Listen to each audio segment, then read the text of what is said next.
Hi everyone, this is Gracie. Welcome back to my channel Graceful Mess. Just yesterday I was watching this movie Inside Out. It reminded me how our struggles and sufferings are just as important to our character building as our happiness. Today let's talk about the law of contrast. Basically it states that you cannot know light without the darkness. Just like the yin and yang symbol, which shows two halves of a circle, one light, the other one dark, and that the dark portion has some light in it and the light portion has some darkness in it. Every darkness brings out a light in us. When we face our struggles, our character gets stronger. When we face failures, our intention to win becomes higher.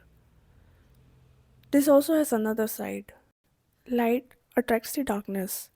Success brings with it some arrogance and fear of losing it. Comfort brings with it some complacency. God only allowed darkness to exist in the world so that light may shine. Moon shines the brightest on the darkest sky. Your struggles make up your mental muscles. I read a quote from a famous TV series. It goes like this: I asked God for courage. He gave me troubles to overcome. I asked Him for strength, and He gave me difficult situations to live. I asked Him for wisdom. He gave me problems to solve. When I asked for love, He sent me troubled people to help. How beautiful is that? You can't bring in your light without darkness. You'll never see the purpose of a storm unless you see the growth it produced. Sometimes it takes losing something you're settling for to get what you truly deserved. What looks like a rejection today may be a redirection to something beautiful. I want to share one incident from my past where I can vouch that it was divine power at play. I was appearing for an exam and I forgot to carry my calculator. And this was a paper which I tell you can't even solve one question without the calculator. And I realized this that I'm missing my calculator only after reaching the examination hall. Man, I was so furious. I quickly called my dad who had came to drop me off. He was just about to leave the examination center. I called him up and told him to buy a calculator from the stationery shop nearby. Until he came back with a new calculator, I was so furious at God, literally scolding him for almost making me fail my exam. Now, fast track to after the exam, when I went back home, I went straight into my room and found out my old calculator lying on the desk. I checked it and realized that it was not working. It had drained its battery. A surprised laughter came out my mouth as tears rolled down my cheeks.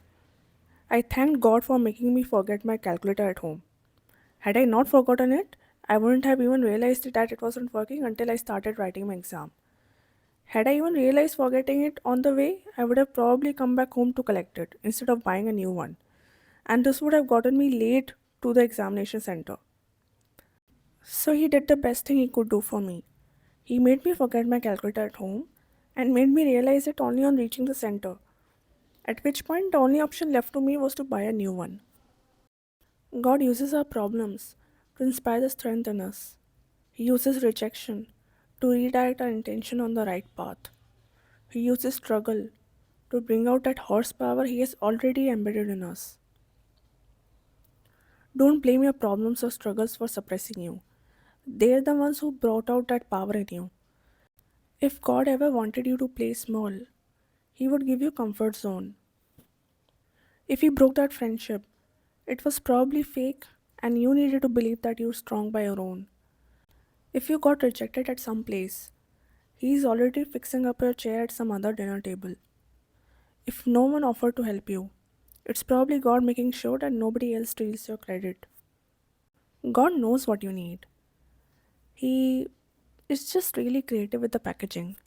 He delivers the ingredients to success in the form of failure. He delivers strength in other people's refusal to help you. He delivers love in form of thanks from someone you helped out. I'll tell you one more story here which I heard a few years back. One time there was this guy who just loved his dog. One day that dog went missing and the guy went crazy. He drove around the town looking for that dog. Finally dejected, he went to a park where, to his surprise, he found a girl walking his dog. When he reached out, he found out that that girl found his dog on some road, and before going to the police station to report, she brought him to the park to play with him a little.